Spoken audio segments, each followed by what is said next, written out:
সবার জীবনে জানা অজানা কিছু প্যারানরমাল ঘটনা ঘটেই চলেছে। যার সাথে এই প্যারানরমাল ঘটনাগুলো ঘটেনি, সে এই তিক্ত অভিজ্ঞতা কখনো বুঝতে পারবে না। যেভাবে লেখা আছে আমি সেভাবেই পড়ছি। আসসালামু আলাইকুম মাহফুজ ভাইয়া।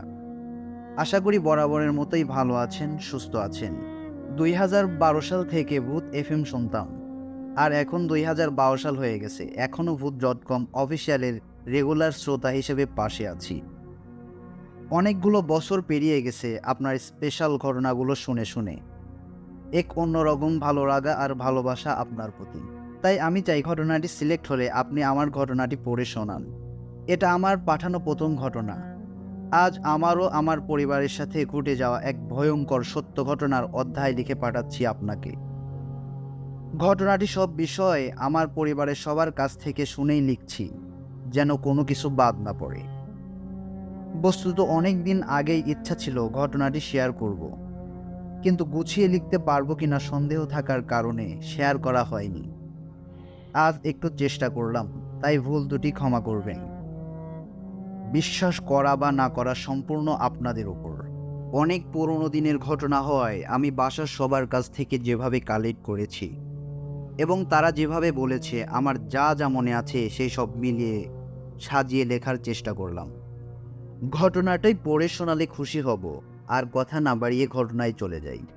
সাল ২০১০, আমি শাওন। আমি যখন ক্লাস 5-এ পড়ি। আমার পরিবারে বাবা, মা, বড় বোন, ছোট বোন আর আমি। আমার বড় বোনের নাম নীলা।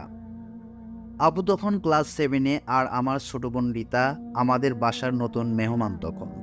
আমরা তখন থাকতাম রংপুর বিভাগের সৈয়দপুর উপজেলায়। বাবা সেনাবাহিনীতে চাকরি করতেন। সেই বছরের এপ্রিল মাসে আমাদের কোয়ার্টারের মেয়াদ শেষ হয়ে যায়। এক প্রকার তাড়াহুড়ার মধ্যেই বাসা খুঁজে ঠিক করে ফেলে আমার বাবা। আম্মু আর আমার ভাই বোন কেউ বাসাটা দেখতে যায়নি, তাই সোজা উঠে যাই 2-3 দিনের মধ্যে। কিন্তু আমার ভাই বোন মোটামুটি কম বয়সী হওয়ায় একটু ভয় পাই বাসাটি দেখে। একটু বিবরণ দিই বাসাটার। বাসাটি একদম গোরস্থানের গা ঘেঁষে ছিল। একদম পুরনো একতলা ছাদওয়ালা বাসা। তাই মনে হচ্ছিল অনেক দিন ধরে কেউ থাকেনি। বাসার নাম জান্নাত মহল। কবরস্থান থেকে বড় বড় বাঁশ গাছ হেলে পড়েছে বাসার ছাদের উপর। আর পাশেই দাঁড়িয়ে আছে 2-3টা বিশাল বিশাল কাঠবাদামের গাছ। আমার বাসার একদম পশ্চিম পাশে ছিল একটি বড় কলা বাগান। দক্ষিণ পাশে কিছু দূরে ছিল আরও কয়েকটি বাসা। আর উত্তর পাশে অনেকটা জায়গা জুড়ে রয়েছে কবরস্থান। সামনে শুধু ছোট একটি রাস্তা। কি ভয়ঙ্কর দৃশ্য না? হ্যাঁ, ঠিক এমনই ভয়ঙ্কর পরিবেশ ছিল। বাসার ভেতরটাও কেমন যেন অন্যরকম ছিল, অন্যান্য বাসার থেকে একটু ভিন্ন।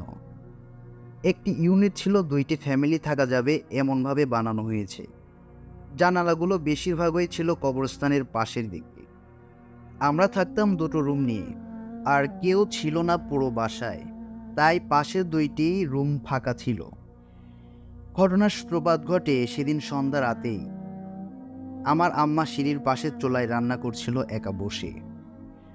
একটু পর আম্মুর মনে হতে থাকে কে যেন সিঁড়ির উপরে বসে আম্মুকে দেখছে। কিন্তু সিঁড়ির দিকে তাকাতেই আর কেউ নেই সেখানে। এভাবে আম্মু আবার চুলার দিকে তাকালে আবার চোখের কোণ দিয়ে দেখতে পায় কে যেন আসলেই বসে দেখছে আম্মুর দিকে, কোনো ছায়ার মতো কিছু। আমি ভয় পাই ঠিকই, কিন্তু চেপে রাখি ভিতরে। কারণটা একটু বলি। আম্মু ছোট থেকে বড় হয়েছে টাঙ্গাইলের এক গ্রামে। আম্মুর নানির কাছে অনেক দিন ছিল। ছোট থেকে আম্মু এসব নিয়ে অনেক কিছুই জানে।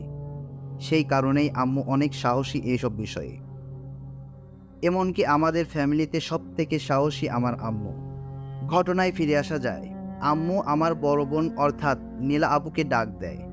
নীলা আম্মু আম্মুর পাশে গিয়ে সেই সিঁড়িতে গিয়ে বসে। আম্মু আমার বোনের সাথে কথা বলার জন্য তাকাতেই স্পষ্ট দেখতে পায় কালো একটা ছায়া সরে গেল আধারের দিকে। রান্না করার জায়গায় কোনো লাইট লাগানো ছিল না। আগুনের আলোতে যতটুকু আলো ছিল ততটুকুতেই আম্মু বুঝতে পারে বিষয়টা। আম্মু দ্রুত রান্না শেষ করে আমার বোনকে সাথে নিয়ে ঘরে চলে আসে। এরপর আমাদেরও ঘটনাটা বলে। আমরাও ভয় পেয়ে যাই। আব্বু বেশি একটা থাকতো না বাসায়। যখন তখন ডিউটি থাকতো আব্বুর।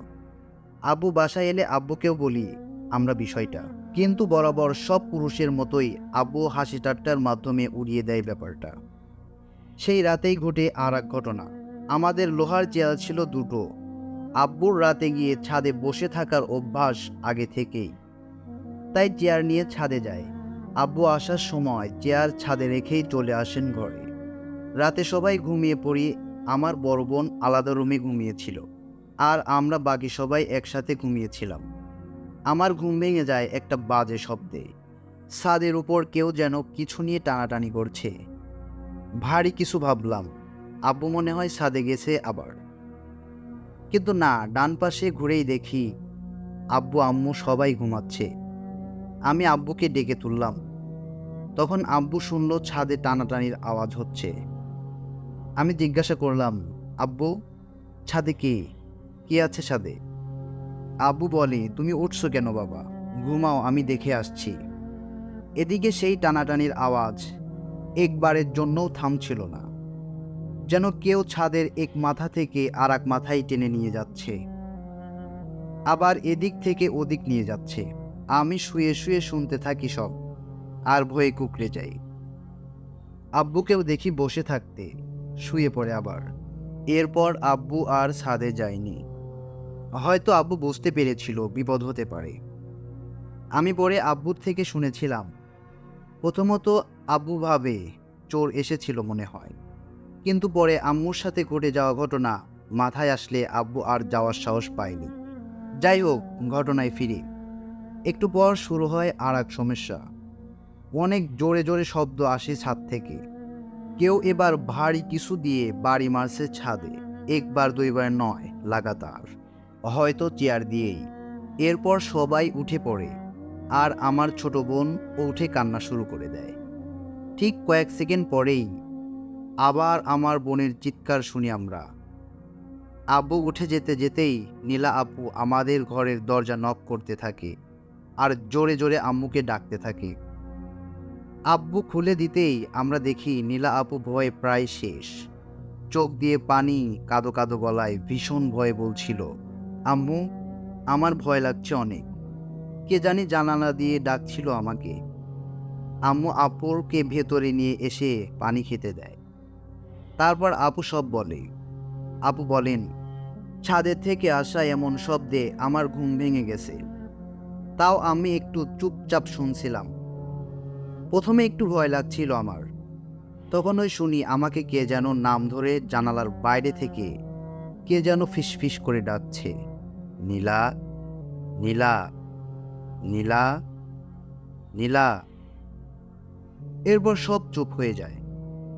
আমি আমার মনের ভুল ভাবি, কিন্তু তখনই হঠাৎ বুক কেঁপে ওঠে যখন আমার রুমের জানালায় কেউ যেন জোরে জোরে বাড়ি মারে আর অট্টহাসি হাসা শুরু করে। আমি এতটাই ভয় পেয়ে যাই যে চিৎকার দিয়ে লাফ দিয়ে উঠে দৌড়ে চলে এসেছি। কারণ আমরা এলাকায় নতুন, তখন আমাদের কেউ চিনত না, কেউ নাম পর্যন্তও জানতো না। আমরা সবাই অনেক ভয়ে ছিলাম সেই রাতে। আব্বু ছাদে যেতে চাইলে আম্মু ভয়ে যেতে দেয় না, আর সে রাতে আব্বুরও যাওয়া হয় না। বলে সমস্যা আছে এই বাসায়, থাক, যেতে হবে না, এত রাতে সবাই শুয়ে পড়ো। এভাবেই চলে কিছুক্ষণ, এরপর থেমে যায় একাই। সেই রাতে আমরা 5 জন একটি খাটে ঘুমিয়েছিলাম কষ্ট করে। কারোই ঘুম হয়নি ভালোভাবে। সকাল হতেই আব্বু আর আমি ছাদে যাই। নতুন এসেছি তাই ছাদ পরিষ্কার করা হয়নি এখনো। পুরনো ছাদ জুড়েই ছিল বাঁশ আর কাঠবাদামের শুকনো পাতা। আমরা পুরো ছাদ জুড়েই শ্যাওলা জমে থাকতে দেখি, আর মাঝে স্পষ্ট বোঝা যাচ্ছিল যে রাতের চেয়ারটাকে কেউ এদিক থেকে ওদিক টানাটানি করেছে। কারণ জমে থাকা শ্যাওলা আর পড়ে থাকা পাতাগুলোর মধ্যে দাগগুলো স্পষ্ট বোঝা যাচ্ছিল, যেমনটা হয় মাত্র কোনো কিছু টেনে নিয়ে গেলে। দেখি চেয়ারটা উল্টে পড়ে আছে ছাদের এক কোণায়। আমরা চেয়ারটা ঘরে নিয়ে যাই। আব্বুকে রাতে ছাদে বসতে থাকতে মানা করে দেয় আম্মু। আব্বু চলে যায় ডিউটিতে। সকাল 8টার দিকে আম্মু আমাকে নিয়ে চলে গেল কবরস্থানের মাথায় থাকা ছোট্ট একটা মসজিদে, যেটাকে লোকজন মাজার বলে থাকতো সে সময়। সেখানকার খতিবকে আমি ডেকে বাইরে নিয়ে আসলাম এবং আম্মু ওনার কাছে কালকের সব ঘটনাগুলো খুলে বলে। সব ঘটনা শোনার পর উনি উত্তর দেন, আসলে ওই জায়গাটা এমনই, ওখানে কেউ থাকতে পারবে না। আপনাদেরও উচিত ছিল বাসাটা সম্পর্কে আগে জেনে নেওয়া। হুজুরের কাছে শুনেছি ওখানে 17টি জিনের আস্তানা। বাসাটার সমস্যা তখন থেকেই শুরু যখন ওইটা তৈরি হয়েছে। পুরো বাসাটা কবরস্থানের উপর তৈরি, এমনকি কবরস্থানের জমি দখল করে বাসাটা বানানো হয়েছে। অনেকেই এসেছিল থাকার জন্য, কিন্তু এমন সব ব্যবহার, এমন সব সমস্যার কারণে কেউ থাকতে পারেনি। এই তো আমাদের ওঠার আগে একটা মাদ্রাসা চালু করা হয়েছিল সেখানে, মূলত এসব সমস্যা শেষ হয়ে যাবে এটা ভেবে। কিন্তু মাদ্রাসাটাও বন্ধ হয়ে গেছে প্রায় 1 বছর হলো। ওখানে বদজিনের অত্যাচার প্রচুর, ওদের কেউ থামাতে পারেনি এখনো পর্যন্ত, কারণ ওরা সংখ্যায় অনেক। মাদ্রাসার ছাত্ররা থেকে শুরু করে হুজুররাও চলে গেছে। যদি সমাধান চান তবে আপনাদের উচিত হবে জলদি বাসাটা ছেড়ে দেওয়া। ওনার সাথে কথা বলা শেষ হলে আমরা বাসায় চলে আসি। এত দ্রুত কোনো ভালো বাসাটাও খুঁজে পাওয়া সমস্যা। সেই সময় বাসাটাও কম ছিল, তাই এক প্রকার বাধ্য হয়েছিলাম আমরা ওই বাসাটাতে থাকার জন্য। সেদিন দিনের বেলা আর কোনো সমস্যা হয় না, কিন্তু রাতে আবার ভয়ঙ্কর অধ্যায় সূচিত হয়। সম্ভবত বৃহস্পতিবার ছিল দিনটা, কারণ আব্বুর সেদিন রাতে ডিউটি ছিল না। আবু বাইরে রান্না করছিল, সাথে নীলা আপু ছিল। কিছুক্ষণ পর আপু উপলব্ধি করে তার কানের কাছে পেছন থেকে কে যেন ফিসফিস করে কি যেন বলছে। আসলে কেউ বলতে ভুল হবে, আপু আমাকে বলছিল কয়েকজন ভিন্ন গলায়। আপুর কানের কাছে ফিসফিস করে কথা বলা বলি করছে আর খুবই আস্তে আস্তে হাসছে। আপু ভয়ে জমে স্থির হয়ে যায় যখন তার চোখ পড়ে বাসার প্রাচীরের দিকে। আবু দেখতে পায় একটা ভীষণ কালো লম্বা অবয়ব বসে আছে ঠিক প্রাচীরের উপর, অপলক আপুর দিকেই তাকিয়ে। আপুর বর্ণনা অনুযায়ী চোখগুলো ছিল অস্বাভাবিক একটু তুলনায় বেশি বড়, আর মুখে এক বীভৎস রকমের হাসি। বাইরে লাইট ছিল না আমাদের, তাই আধারের মধ্যে তার চোখ আর দাঁতগুলো স্পষ্ট বোঝা যাচ্ছিল। ইনফ্যাক্ট সম্পূর্ণ শরীরটার আকারটাই বোঝা যাচ্ছিল, যেন আধারের মধ্যেও যেন আরো অনেক বেশি কালো। পাওগুলি এতই লম্বা যে সেই উঁচু দেওয়ালে বসেও যেন মাটিতে ছুঁয়ে আছে। আপুর শরীর অসাড় হয়ে আসতে থাকে এটা দেখে। আবার কানের কাছে সেই ফিসফিস শব্দটাও ভেসে আসছে। আপু আর পারছে না সেই অবয়ব থেকে চোখ সরাতে। সামনে আম্মু বসে আছে, কিন্তু পারছে না ডাকতে। অবয়বটা বীভৎস হাসি হাসছে আর হাত ইশারা করে ডাক দিচ্ছে। ঠিক তখনই আপু আর সহ্য না করতে পেরে জ্ঞান হারায় ওইখানে। আম্মুর ডাক শুনে আমি আর আব্বু দৌড়ে যাই সিঁড়ির কাছে। এই অবস্থা দেখে আপুকে উঠিয়ে এনে বিছানায় শুইয়ে দেই। তারপর আম্মু তেল মালিশ করে পায়ে হাতে। প্রচুর ঠান্ডা হয়ে গিয়েছিল আপুর শরীর। আপনাদের বিশ্বাস করতে হয়তো কষ্ট হবে, কিন্তু এটাই সত্য। সেই শীতল শরীরে হঠাৎ করেই প্রচণ্ড জ্বর ওঠে। আম্মু তখন জ্বর কমানোর জন্য পানি পট্টি দিতে থাকে। আব্বু জলদি গিয়ে মাজারের হুজুরকে মাজার থেকে ডেকে আনে। তখন এশার আজান হয়ে গেছে। হুজুর এসে কিছু সোরা আর দোয়া পরে ফু দিয়ে যায়। তারপর কিছুক্ষণ পরেই আপুর জ্ঞান ফেরে, কিন্তু শরীরে প্রচণ্ড জ্বর। এরপর আপু সব কিছু হুজুরকে খুলে বলে, আর সাথে সাথে আমরাও জানতে পারি ঘটনাটা। হুজুর আগে থেকেই জানতো এখানে কেমন ঘটনা ঘটে। হুজুর যেভাবে বলছিলেন সেই আলোকে ঘটনাটি লিখছি। হুজুর বললেন, আপনারাই প্রথম না, এর আগেও যতজন ছিল এই বাসায় সবাই আমাদের কাছে এসেছিল, কিন্তু তাদের সবাইকে একটাই সমাধান দিতে সক্ষম হয়েছি, বাসাটা যেন জলদি ছেড়ে দেয়। আপনাদেরকেও আমি এটাই বলবো, যত জলদি পারেন এই বাসাটা ছেড়ে দিয়ে অন্য কোথাও চলে যান, ভালো হবে। এখানে কেউ শান্তিতে থাকতে পারবে না। এই বাসায় 17টি জিন রয়েছে, যার সবটাই শয়তান। এরা কাউকেই পছন্দ করে না। এখানে আপনাদের ভয় দেখাতেই থাকবে যতক্ষণ পর্যন্ত না আপনারা চলে যান এখান থেকে। আর এদের তাড়ানো যায় না, এরা অনেক শক্তিশালী। তাই আপনারা যত দ্রুত পারেন চলে যান এখান থেকে। আর আজকের রাতটা আপনাদের মেয়েকে দেখে রাখুন। চিন্তার কোনো কারণ নেই, সুস্থ হয়ে যাবে খুব জলদি ইনশাআল্লাহ। মাথায় পানি দিতে থাকুন, কাল তাবিজ পাঠিয়ে দেব আপনার 2 মেয়ের জন্য। আমার ছোট বোনকে ঝেড়ে দিয়ে তিনি কিছুক্ষণ পর চলে যান। এখানে একটা বিষয় যোগ করব, আমার ছোট বোন রিতা, সে এখানে আসার পর থেকে সন্ধ্যায় খুব জোরে কান্নাকাটি করত। কোনো কিছুতেই থামানো যেত না তাকে, এক সুরে কান্না করেই যেত অনেকক্ষণ। এমন একটা নির্দিষ্ট সময় পর চুপ হয়ে যেত। বাসাটার সব কিছুই সময় বুঝে শুরু হতো এবং শেষ হতো। কেমন অদ্ভুত না? এরপর সেই রাত আমরা আবার একই রুমে 5 জন ঘুমাই, কিন্তু মাঝরাতে আমার ঘুম ভেঙে যায় অদ্ভুত এক শব্দে। না, শব্দটা টানাটানির কোনো শব্দ নয়, কারণ ছাদে কোনো চেয়ার নেই। ছাদ থেকে মাটির গোলা ছুটছে কবরস্থানের দিকে, একদম আমাদের জানালা সোজা। আমি একটু জড়সড় হয়ে যাই, আব্বুকে জড়িয়ে ধরি। একটু পর শুরু হলো ছাদে দৌড়াদৌড়ির শব্দ, 1 জন 2 জন না, অনেকজন একসাথে। আমার অল্প শব্দে ঘুম ভেঙে যায় কেন জানি। ঘুম ভাঙলে আমি তাকিয়ে দেখি সবাই ঘুমাচ্ছে, আমি ডেকে তুলি সবাইকে।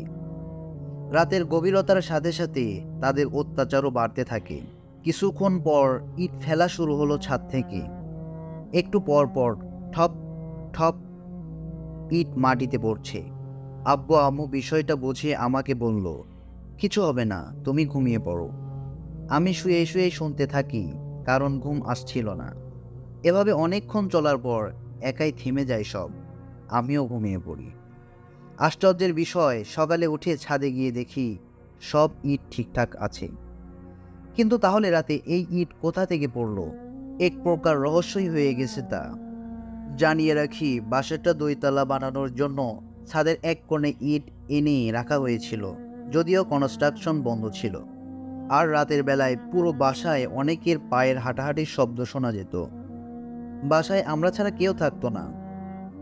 মাঝরাতের পর থেকে কেউ যেন কথা বলছে, লাফালাফি করছে, এরকম অনেক ঘটনা ঘটতে থাকতো। ঘটনায় ফিরে যাই।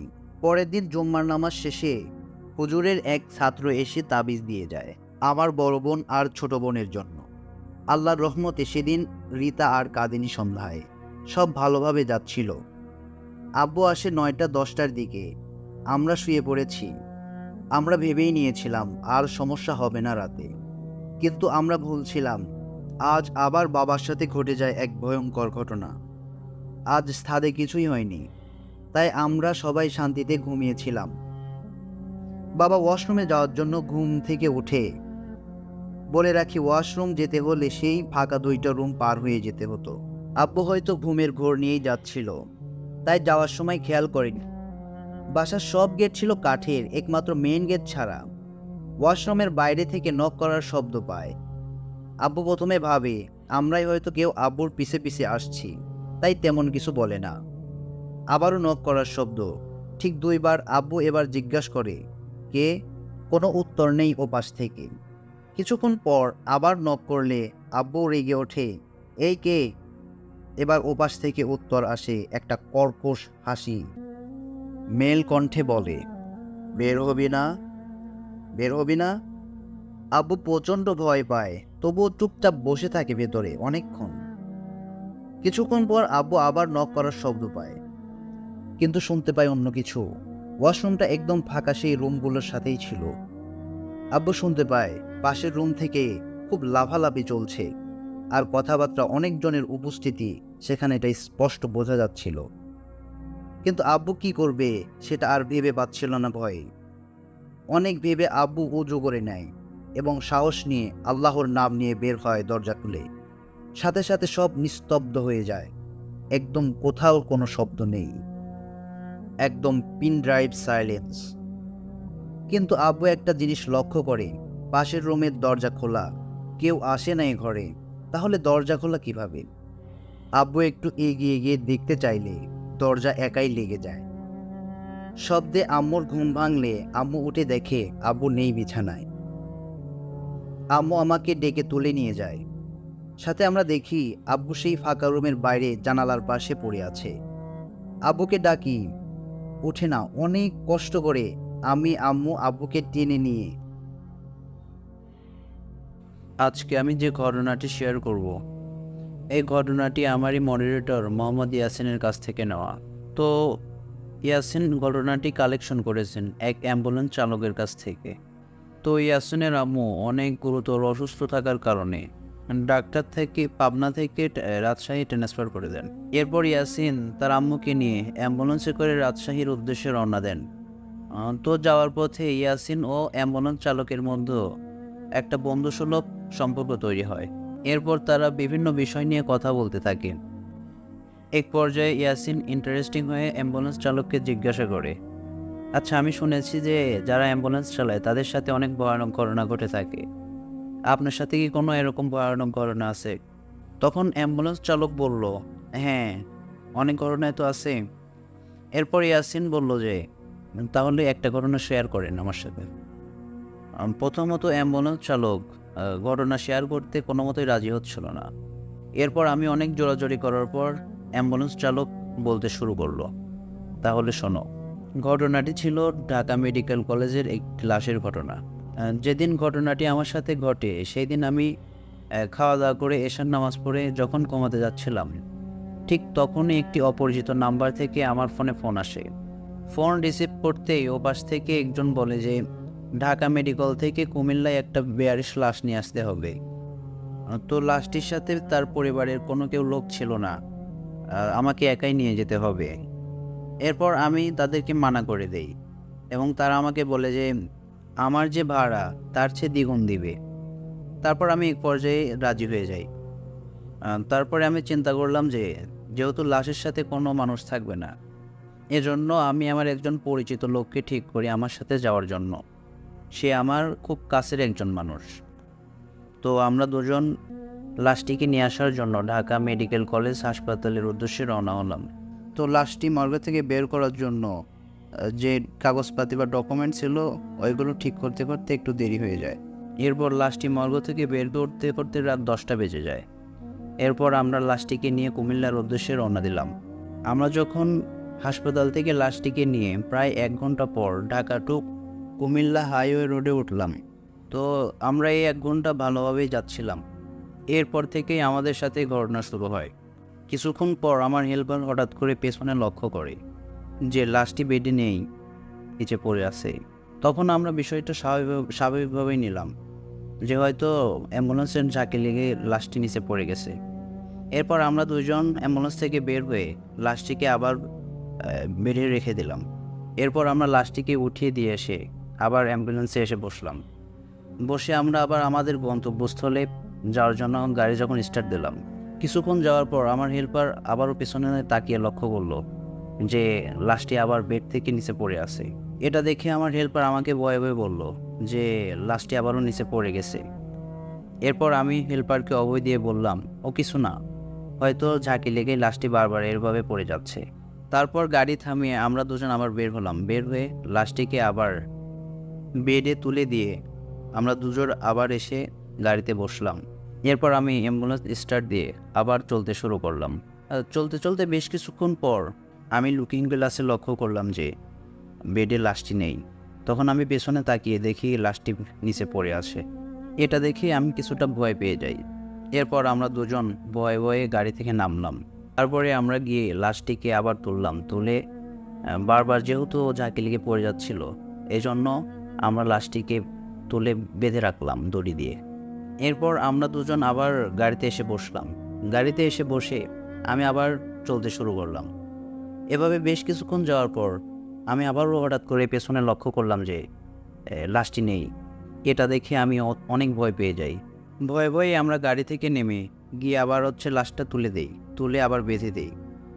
লাশটা বেঁধে আবার আমরা গাড়িতে এসে বসি। বসে আবার গাড়িটা চালাতে শুরু করি। এবার আমার শরীরটা কেমন যেন ভার হয়ে আসছিল। গাড়িটাও কেমন যেন ভারী ভারী লাগতেছিল। ওইরকম কমফোর্টেবলভাবে গাড়িটা চালাতে পারতেছিলাম না। এভাবেই বেশ কিছুক্ষণ যাওয়ার পর ভীত ভীত অবস্থায় গাড়ি চালাচ্ছি। আবার হঠাৎ করে পেছনে যখন তাকাই, তখন এবার হতভম্ব হয়ে যাই। দেখি যে সিটে লাশটি নেই এবং নিচেটা তাকিয়েও দেখি যে লাশটি নেই। ভয়ে তো একদম শেষ হয়ে যাওয়ার উপক্রম। তারপর আমি আমার হেল্পারকে বলি, হেল্পারও প্রচণ্ড ভয় পেয়ে যায়। এরপর আমি হেল্পারকে বলি, চলো নাবি, দেখি লাশটা কোথায় গেল। হেল্পার তখন আমাকে বলছিল, না আমার অনেক ভয় লাগতেছে, আমি নামতে পারবো না। তারপরে আমি এক পর্যায়ে নিজেই সাহস করে গাড়ি থেকে নামি। নেমে গিয়ে অ্যাম্বুলেন্সের পেছনের দরজা খুলে দেখি যে লাশটি হচ্ছে সিটের নিচে পড়ে আছে। এটা দেখে আমি আরও বেশি ভয় পেয়ে যাই, কারণ লাশটি ঝাঁকি লেগে পড়ে গেলে নিচে পড়বে, সিটের নিচে কিভাবে আসবে এটা ভেবেই শরীরের রক্ত যেন হিম হয়ে আসতেছিল। তারপরে আমি বুকে সাহস নিয়ে আমিও আমার হেল্পার লাশটিকে তুলে সিটের উপরে রেখে দেই। এরপর আমিও আমার ড্রাইভার আবার এসে গাড়িতে বসি। আমিও আমার হেল্পারের অবস্থা তখন খুব খারাপ, দুজনেই ভয়ে একদম শেষ যে আমাদের সাথে এগুলো কী করতেছে। এরপর আমি ভয় পাচ্ছি, তবুও আমি গাড়ি চালানো আবার শুরু করলাম। যে করেই হোক লাশটিকে তার গন্তব্যস্থলে পৌঁছে দিতে হবে। তারপরে বেশ কিছুক্ষণ যাওয়ার পরে আমাদের দুজনের শরীর কেমন যেন ভার হয়ে আসতেছিল, এবং গাড়িটি এমন অবস্থা হচ্ছিল যে গাড়িটি যে স্পিডে চালাচ্ছি সেই গতিতে গাড়িটি যাচ্ছে না। তারপর হঠাৎ করে আবারও পেছনের দিকে তাকাই এবং দেখি যে পেছনে লাশটি নেই। এবার যেন ভয়ে একদম রক্তহীন, কিছু বলার ভাষা নেই। হঠাৎ করে গাড়িটা বন্ধ হয়ে গেল এবং গাড়ির লাইটগুলো বন্ধ হয়ে গেল, চারিদিকে অন্ধকার। তখন আমি আমার হেল্পার কি করব ভেবে পাচ্ছিলাম না। তখন আমি আমার হেল্পারকে বললাম, দেশ লাইটটা দে, সিগারেট ধরাবো। এরপর আমিও আমার হেল্পার 2টা সিগারেট ধরালাম। এর কিছুক্ষণ পর আবার সব কিছু স্বাভাবিক হয়ে গেল, গাড়ির লাইটটা জ্বলে উঠল, গাড়িও অন হয়ে গেল। এরপর আমরা পেছনের দিকে তাকিয়ে দেখি যে লাশটি ঠিক আগের জায়গায় রয়েছে এবং সব কিছুই যেন স্বাভাবিক। এরপর আমরা দুজন অনেক ভয় পেয়ে যাই। তারপরেও লাশটিকে গন্তব্যস্থলে পৌঁছে দেওয়ার জন্য আমরা গাড়ি আবার চালাতে থাকি এবং ভাবতে থাকি যে পাশে কোনো বাজার থাকলে আমরা সেখানে নামবো, নেমে চা নাস্তা খেয়ে সেখানে একটু দম নেব। তারপর আমরা বেশ কিছুক্ষণ যাওয়ার পর দেখি যে একটা বাজার, এখানে আমরা দুজন নামি। নামার পরে হাতের মুখে পানি নেই, পানি নেওয়ার পরে আবার গাড়িতে যাই, গাড়িতে গিয়ে আবার গাড়ি চালাতে শুরু করি। তো বেশ কিছুক্ষণ যাওয়ার পর সামনে দেখি একজন লোক দাঁড়িয়ে, বয়স্ক টাইপের। তো তিনি আমাদের কাছে হেল্প চান। তখন আমরা গাড়িটা দাঁড় করিয়ে তাকে বললাম, চাচা কি হয়েছে, কোথায় যাবেন? তখন সেই চাচা আমাদের কাছে এগিয়ে এসে বলল, আমরা যেই লাশটি নিয়ে যেই গ্রামে যাচ্ছি সেই গ্রামে নাকি যাবে। তখন আমরা সেই চাচাকে বললাম, চাচা আমাদের গাড়ির পেছনে একটি লাশ আছে, আপনি যদি লাশের সাথে যেতে পারেন তাহলে উঠেন। তখন সেই চাচা বলল, আচ্ছা কোনো সমস্যা হবে না, আমি যেতে পারবো। তখন চাচা এসে লাশের পাশে এসে বসলো। এরপর আমি গাড়ি চালাতে শুরু করি। চালাতে চালাতে বেশ কিছু দূর যাওয়ার পরে হঠাৎ লক্ষ্য করলাম পেছনে কেমন যেন একটা শব্দ হচ্ছে। আর শব্দটা ছিল এমন যে কিছু একটা ভেঙে গেলে বা মরমর শব্দ হয়, ওই টাইপের শব্দ। তখন আমরা পিছনে যায় তাকিয়ে যা দেখি তার জন্য মোটেও প্রস্তুত ছিলাম না। দেখলাম সেই চাচা বিভৎস একটা চেহারা নিয়ে লাশটির মাথা মুখে নিয়ে চিবাতে শুরু করেছে এবং আমাদের দিকে তাকিয়ে বিভৎসভাবে হাসছে। এটা দেখে আমরা তখন একটা চিৎকার দিয়ে জ্ঞান হারাই। এরপর যখন আমাদের জ্ঞান ফেরে তখন আমরা দেখি যে আমরা একটা দোকানে পর শুয়ে আছি এবং চারদিকে অনেক লোকজন। তখন আমরা তাদেরকে জিজ্ঞাসা করলাম কি হয়েছে আমাদের সাথে। তখন তারা আমাদেরকে যেটা বলে যে আমরা নাকি রাস্তার মধ্যে অ্যাম্বুলেন্সের ভেতর অজ্ঞান অবস্থায় ছিলাম। তখন তারা এটা দেখে আমাদের এই দোকানে নিয়ে এসেছে। এরপর আমরা লাশটির গন্তব্যস্থলে দিয়ে গাড়িটি ওয়াশ করে ভালোভাবে ধুয়ে ঢাকার উদ্দেশ্যে আবার রওনা দিই। এরপর বাসায় চলে আসি। বাসায় এসে এই অ্যাম্বুলেন্স চালানো চাকরিটা আবার ছেড়ে দেই, ছেড়ে দিয়ে অন্য একটা কাজ শুরু করি। তো আমি 2 বছরের মতো অন্য একটা কাজ করি। তো যেহেতু অ্যাম্বুলেন্স চালানো আমার নেশা হয়ে গেছিলো, অন্য কোনো কাজ আমার ভালো লাগতেছিল না, এই জন্য আমি আবার অ্যাম্বুলেন্স চালানো শুরু করি। তো এটাই ছিল আমার সাথে ঘটে যাওয়া ভয়ঙ্কর একটি ঘটনা। তো ধন্যবাদ ইয়াসিন ভাইকে আমাদেরকে এত সুন্দর একটি ঘটনা উপহার দেওয়ার জন্য। আমি চাই আপনি আরও বেশি বেশি করে আমাদের এমন ঘটনা উপহার দিতে থাকবেন। তো এই ছিল প্রথম ঘটনা। আমরা এবার পরবর্তী ঘটনায় চলে যাব। পরবর্তী ঘটনাটি শেয়ার করবেন আমাদের মডারেটর মোহাম্মদ নয়ন। চলুন তার মুখ থেকে শুনে আসি। ধন্যবাদ মাহফুজ ভাই আপনাকে আমাকে আরেকটি ঘটনা বলার সুযোগ করে দেওয়ার জন্য। ঘটনাটি শোনা আমার দাদার কাছ থেকে। আমার দাদার বয়স তখন 14 কি 15 হবে। তো মাহফুজ ভাই, আমার দাদার একটা অভ্যাস ছিল কি মাছ মারার। রাত বেরাত বিলে মাছ মারার অভ্যাস ছিল তখন। এই অভ্যাসটা ছাড়ার জন্য আমার দাদার আম্মা তখন আমার দাদাকে বারণ করছিল যে এই অভ্যাস ভালো না, তুই রাত বেরাত এরকম বের হইস না, বিপদ বলে কয়ে আসে না। তো এক পর্যায়ে আমার দাদা কোনো কিছু তোয়াক্কা না করে, মানে তার আম্মার কথা না কান দিয়ে সে তার কাজ করে যাচ্ছিল। সে রাত বেরাত মাছ মেরে যাচ্ছিল। মানে বিলে মাছ মারার অভ্যাস ছিল তার, সে এই জন্য রাতে বিলে চলে যেত, মাছ মেরে নিয়ে আসতো। তো এইভাবে কোনো একটি রাতে সে সন্ধ্যার পর খাওয়া দাওয়া শেষ করে যখন দাদার আম্মা ঘুমাতে যায়, তারপর আমার দাদা মাছ মারার উদ্দেশ্যে বের হয়ে যায় বিলে। তো মাহফুজ ভাই বিলে বের হয়ে যাওয়ার পর এক পর্যায়ে সে বিলে পৌঁছা যায়। পৌঁছানোর পর সে বিলের একদম মাঝখানে চলে যায় আর কি। আমার দাদার সঙ্গে ছিল একটি পলো আর একটি টর্চ লাইট আর একটি টেটা ছিল। তো এই নিয়ে আমার দাদা বিলের মাঝখানে চলে যায় মাছ মারার জন্য। আর একটি পাত্রও ছিল মাছগুলো রাখার জন্য। তো পাত্রটি একটা উঁচু জায়গায় রেখে আমার দাদা মাছ মারতে থাকে। তো সে মাছ মেরে সে পাতিলে রেখে আবার মাছ ধরতে যায়, মানে মাছ মারতে যায়।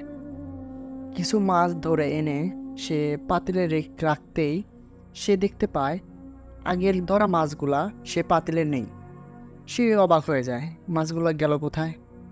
আমি তো মাছ মেরে এনে পাতিলে রেখেছি, তারপরও মাছগুলো নাই, কি ব্যাপার? অদ্ভুত ব্যাপার। মানে আমার দাদা বুঝতেই পারছিল না ব্যাপারটা কি হলো। পাতিলটা কোথাও পড়েও ছিল না, পাতিলটা স্বাভাবিক ছিল, একদম সোজাই ছিল, পাতিলটা আঁকা বাঁকা হয়েছিল না, কিন্তু পাতিলের মধ্যে থাকা মাছগুলা ছিল না। বিষয়টা আমার দাদা খুব ভালোভাবে বুঝতে পারে যে আসলে হয়তো মাছগুলা পড়ে গেছে।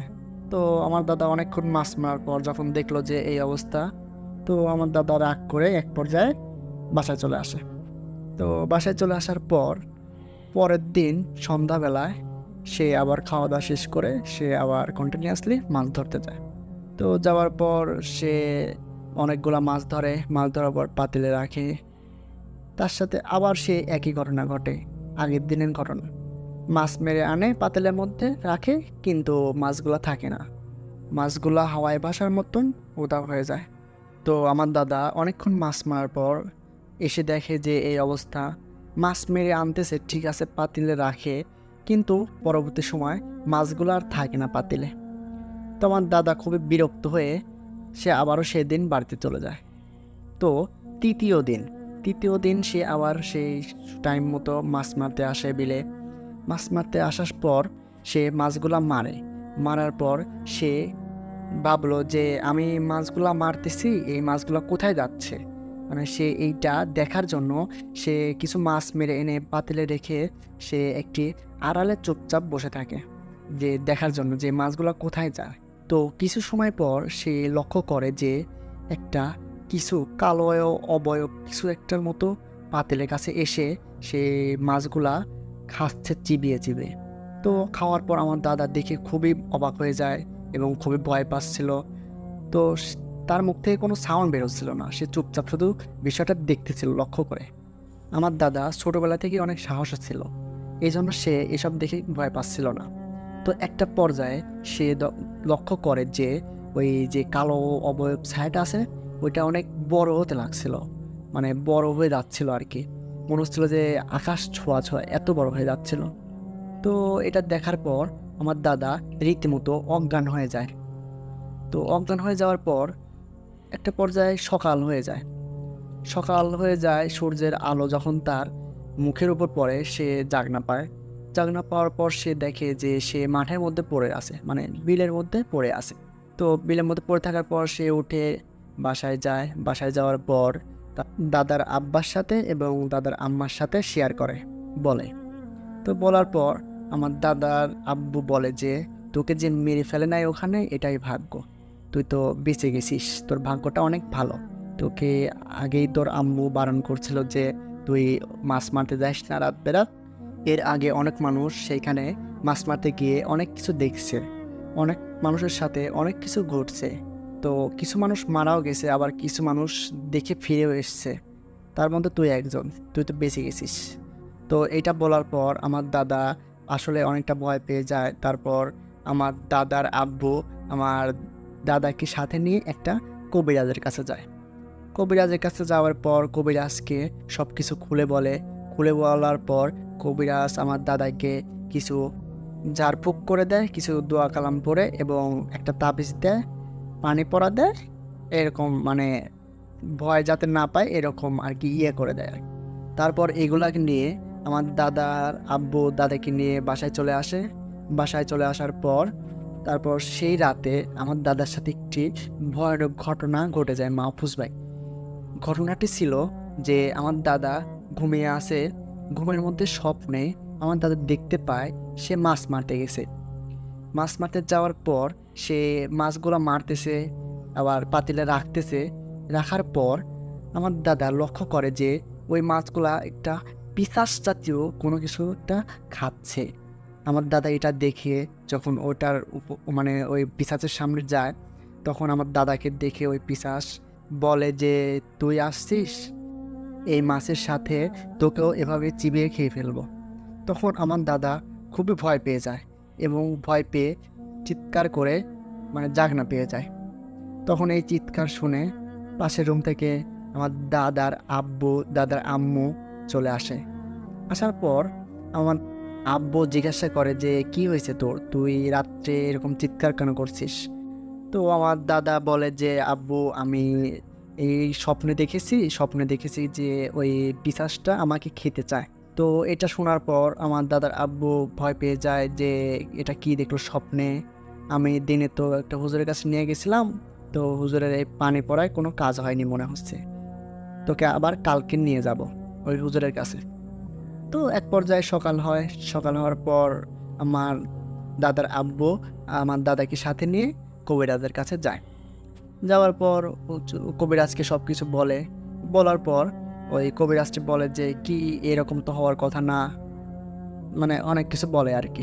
তো এক পর্যায়ে তারপর কবিরাজটি বলে যে ঠিক আছে, আজকে আমি আরেকটু ভালোভাবে করে দিচ্ছি যাতে ওই অবয়বটা তোমার স্বপ্নে আর না আসে। তোমার গাটা বন্ধ করে দিচ্ছি যাতে কোনো প্রেতাত্মা এ জাতীয় কোনো কিছু যাতে তোমার স্বপ্নে বা তোমার ধারে কাছে না আসে। তো এই বলে হুজুর আরেকটি তাবিজ দিয়ে দেয়, যে বলে কি তুমি বাসায় গিয়ে এটা গলায় পরে নিও। পরে নেওয়ার পর তুমি কিছু ছোরা আয়তাল কুরসি এগুলা পরে তুমি রাত্রে ঘুমাবা। তো আমার দাদা বাসায় চলে আসলো। বাসায় আসার পর ঠিক হুজুর কবিরাজের কথা মতো সে রাতে গলায় তাবিজটা নিল। নেওয়ার পর রাতে ঘুমানোর সময় সে অনেকগুলো সূরা আয়তাল কুরসি এগুলা পরে নিল। তো নেওয়ার পর সে ঘুমিয়ে গেল। তো সে রাতে তার সাথে আর কোনো কিছু স্বপ্নে আর কোনো কিছু ঘটেনি। তো পরের দিন থেকে মাহফুজ ভাই সে আগের ঘটনাগুলোই কন্টিনিউয়াসলি ঘটতে লাগে। স্বপ্নের মধ্যে নানান কিছু সে স্বপ্নে দেখে, যেমন তাকে মেরে ফেলা হচ্ছে, সে কোথাও গেছে, যাওয়ার পর তাকে ভয় দেখানো হচ্ছে যে তাকে মেরে ফেলবো, তুই এইটা কর ওইটা কর, এইরকমভাবে বলা হচ্ছে। তারপর মাহফুজ ভাই আমার দাদা যখন রাতের বেলা বাইর হতো, আমার দাদা তখন লক্ষ্য করতো বা অনুভব করতো যে তার পিছনে বা পাশে কেউ আছে, সে এটা বুঝতে পারে। তারপর আমার দাদা যখন আবার ঘুমাতে যায়, পাশে কেউ শুয়ে আছে, ঘুমাতে গেলে বা মেঝেতে কেউ চলাফেরা করতেছে, এরকম কিছু কিছু অনুভব করে। দিন দিন ভয়ের মাত্রা বেড়ে যাচ্ছিল মাহফুজ ভাই, কি বলবো। তো আমার দাদা এক পর্যায়ে অসুস্থই হয়ে পড়ছিল। তো আমার দাদার আব্বা এইসব দেখে আর তার ভালো লাগতেছিল না। তো তারপর আমার দাদার আব্বু একটা ভালো বড় কবিরাজের কাছে যায়। যাওয়ার পর আমার দাদা সব কিছু খুলে বলার পর আমার দাদার আব্বু এটাও বলে যে আমার ছেলে এরকম একটা অভ্যাস আছে, রাতের বেলা মাছ মারার অভ্যাস। তো মাছ মারার অভ্যাস, তো একদিন সে রাতের বেলা একটা বিলে মাছ মারতে যায়। যাওয়ার পর সে দেখে কি মাছ মেরে নিয়ে আসলেও আর মাছগুলো পাতিলে থাকে না। তো এভাবে যায়, একদিন 2 দিন যায়, 3 দিনের দিন আমার দাদারা লক্ষ্য করে যে ওই পাতিলের মাছগুলো একটা পিশাচ খাচ্ছে, পিশাচ জাতীয় কোনো কিছু খেয়ে নিচ্ছে। তো ওই পিশাচটা খাওয়ার পর সে অনেক বড় হয়ে যায়, মানে আকাশ ছোঁয়াছুঁই হয়ে যায়। এটা দেখার পর আমার দাদা মানে ভয়ে অজ্ঞান হয়ে যায়। মানে এই ঘটনাগুলো আমার দাদার আব্বা ওই কবিরাজকে বলতেছে আর কি। তো এগুলো শোনার পর ওই কবিরাজটি বলে যে ওর সাথে তো অনেক খারাপ কিছু ঘটছে, এগুলা দেখে ও আশঙ্কাজনক ভয় পেয়েছে আর কি। তখন এইটার সমাধান পেতে আমার দাদার আব্বু জিজ্ঞাসা করে যে হুজুর এখন কি করতে হবে।